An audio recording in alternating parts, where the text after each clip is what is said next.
Celular hoje é um negócio, né? Assim, faz parte da nossa vida, é quase uma extensão da nossa mão, né?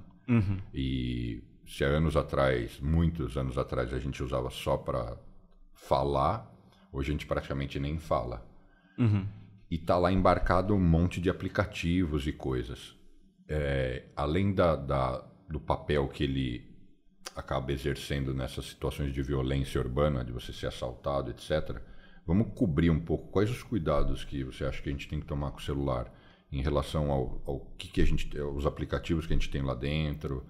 E, assim, o que me vem à cabeça, que é o item mais sensível, que é relativamente recente, é a violência do cara pegar e falar, olha, tô te assaltando, e falar, abre aí o seu celular e me transfere grana. Que no fundo eu nem entendo porque que isso é novo, porque os aplicativos de banco já existiam, e você podia fazer um TED ou um DOC, quer dizer, era um pouco mais pentelho, porque você tinha que pôr mais dados, né? O Pix é mais assim, uma coisa só e já vai, então ele é um pouco mais agilizado.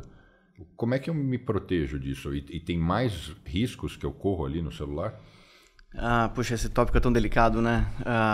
É isso, eu acho que você falou bem. Já tinha esse tipo de risco antes, mas especificamente o caso do Pix, ficou muito fácil de fazer essa transferência.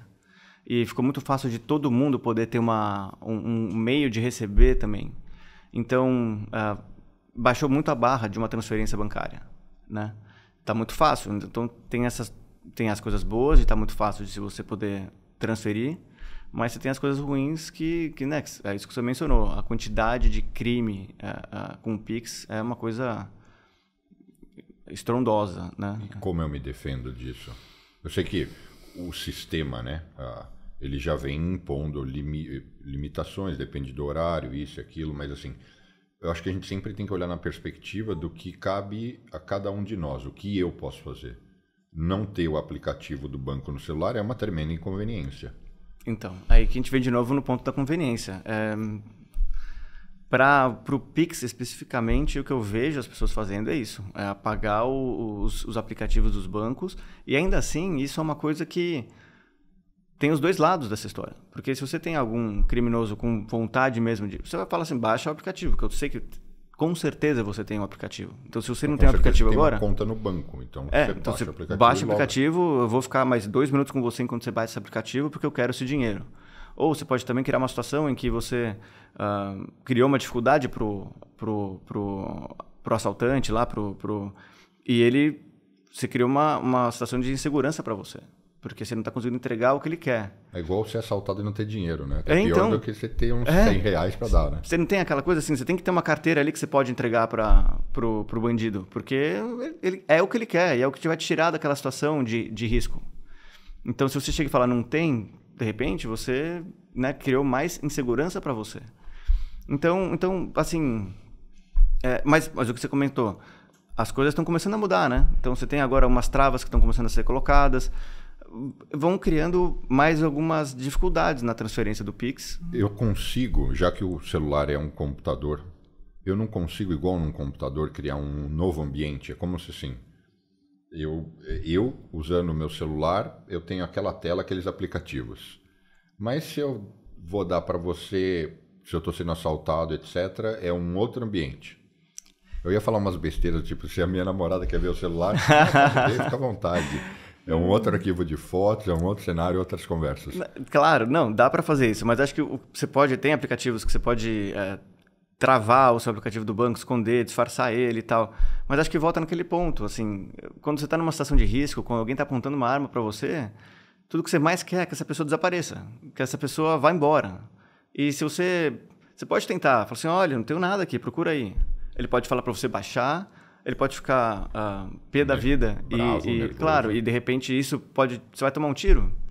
Sabe, você vai arriscar tomar um tiro. É tão sensível, né, essa situação. Eu acho que para resolver a questão do Pix Tá, mas é possível.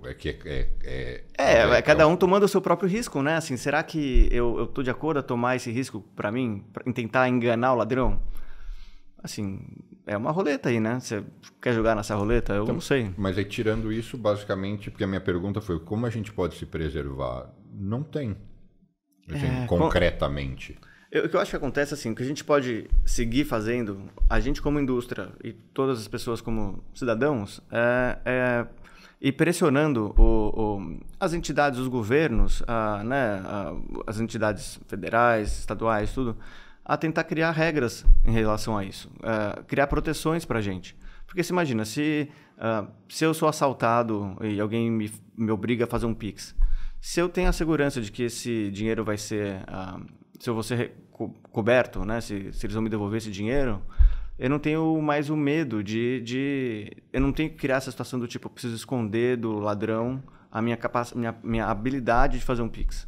Porque eu tô tranquilo, assim, se acontecer, eu sei que eu vou ser ressarcido. A gente estava falando até sobre isso antes de começar, né? Porque o volume hoje de fraudes... Fraude no Pix não no sentido de que o sistema é falho, mas no sistema, eu entendi de você que é assim, fraude no sentido de que as pessoas fizeram porque foram coagidas ou alguma coisa. O número é vultuoso. É enorme. A última vez que eu olhei, assim, é na casa dos milhões de reais por dia que se perde com ação, né? Com gente te obrigando a fazer uma transferência no Pix. Não é o Pix que eu fiz por engano. E claro, e aí tem tudo isso também, mas assim, não, o ponto que mais me assusta, que é talvez mais difícil de você conseguir resolver, é esse, de você estar sendo ameaçado e ter que fazer um Pix para um endereço. Então, assim, você está lá, você abriu o teu celular com a sua digital, com qualquer meio biométrico que você usou, você abriu o site do banco, criou e tudo mais. Então, está tudo sendo autenticado, está tudo sendo... Mas você está fazendo uma coisa que você não queria estar fazendo, né? E interessantemente, esse também seja um pouco de propaganda pessoal, mas eu escrevi um paper sobre exatamente essa situação. Pix no Brasil? Pix, dando umas sugestões de como a gente pode se proteger numa situação de Pix em que você está sendo ameaçado. Você escreveu um paper sobre isso aqui na Universidade de Nova York? Aham. E como? Então, e o que você escreveu? Então, assim, mas basicamente a ideia assim, é quase que assim, transformar um pouco do Pix no mundo dos cartões, de uma certa forma. Porque no mundo dos cartões você tem como a gente estava conversando antes, aqueles milhões de modelos ali andando em paralelo para tentar identificar se aquilo é uma coisa fraudulenta ou não. Você tem diversas seguranças como dono de cartão, você tem um monte de segurança e proteção se você se tem alguma fraude no seu cartão. Então, a ideia do paper é essa, é colocar inteligência... É trazer camadas de segurança para analisar as características das transações. Exato. Então, puxa, a transferência de, sei lá qual o valor em reais do Bruno para... A transferência do Bruno para o André, que nunca existiu. Nunca aconteceu. Fora de hora, nesse valor. Nesse horário estranho, nessa região. E eventualmente sai a primeira, mas aí eu quero fazer já uma segunda e uma terceira, porque eu suponho que muitos casos de violência sejam assim, né? O cara vai tentar distribuir, fazer algumas transações ou grandes ou várias, né? E também você tem a outra ponta, você tem assim... E essa conta destino? Essa conta destino... ela foi recém-aberta no nome de algum laranja? Tem algum histórico de transação? Qual que é o comportamento daquela conta de destino? Costuma receber valores com frequência dessa quantidade e tal? Então, você vai classificando todas as pontas. Muito legal, é trazer a inteligência das transações de cartão pro Pix. E que hoje não tem... Hoje o Pix ele é super funcional, mas ele não tem camada nenhuma de segurança, né? Em relação a esse tipo de análise. É meio que, assim, você meio que faz quase o que você quiser com o teu Pix, né? E para quem não está familiarizado aqui com o universo americano, conta um pouco, né? Porque a gente conhece os aplicativos, porque aqui não tem um Pix como lá, que é organizado pelo Banco Central, todos os bancos estão conveniados no mesmo sistema, etc. Aqui a gente tem aplicativos que acabam que alguns bancos são filiados a um, outros bancos são filiados ao outro, mas seria o nosso Pix aqui, né? Aqui você tem um paralelo do Pix, como você mencionou aqui, e aqui é uma coisa diferente, né? Acho que vale a pena diferenciar disso do Brasil, né? No Brasil a gente tem basicamente lá os nossos 4, 5 bancos grandes, e são esses os bancos que a gente conhece e interage. Aqui você tem bancos grandes, óbvio, mas você tem uma quantidade gigante de bancos pequenos, bancos regionais, bancos quase que estaduais, então que estão concentrados numa regiãozinha pequena. Então, voltando para o ponto do Pix, aqui você tem alguns convênios de bancos. Os bancos maiores usam um sistema chamado Zelle, que é um Pix entre eles, né? Mas que é meio chatinho, porque tem limitação de valor. Eu não lembro se não passa de $2.500 ou $3.500. Tem as suas travas, tem suas travas, tem... Mas assim, by the way, né? O sistema bancário aqui é bizarro de como ele é estranho e arcaico para nós brasileiros, né? Às vezes os brasileiros acham o seguinte, tudo lá é melhor. Banco no Brasil, não estou falando em serviço em relação à agência, não é isso.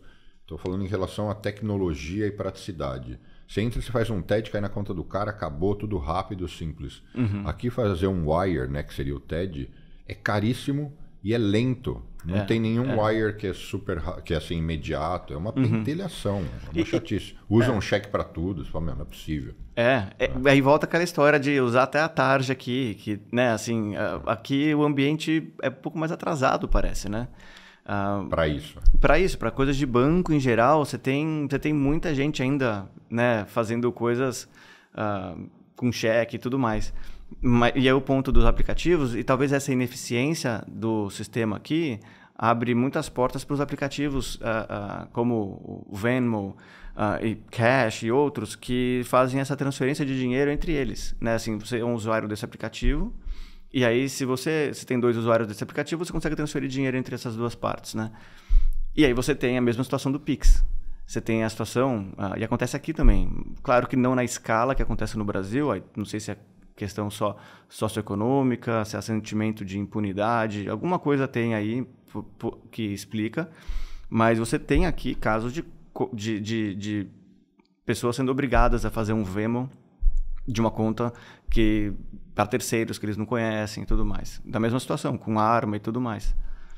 Então, mas proporcionalmente deve ser muito menor, né? Muito menor do que no Brasil, com certeza, diversos motivos, mas talvez um dos maiores motivos seja a sensação de impunidade que você tem no Brasil, né? Assim, infelizmente, é difícil de você ter um ladrão sendo preso. Quando ele é preso, ele é solto. Tem tantas questões por trás disso, né? Assim, então, eu não sei, talvez isso fomente mais. E as questões socioeconômicas, claro, você tem muito menos recurso no Brasil. Aqui você tem diversas formas de você não passar fome, por exemplo. Então também tem esse componente ali, né? Enfim.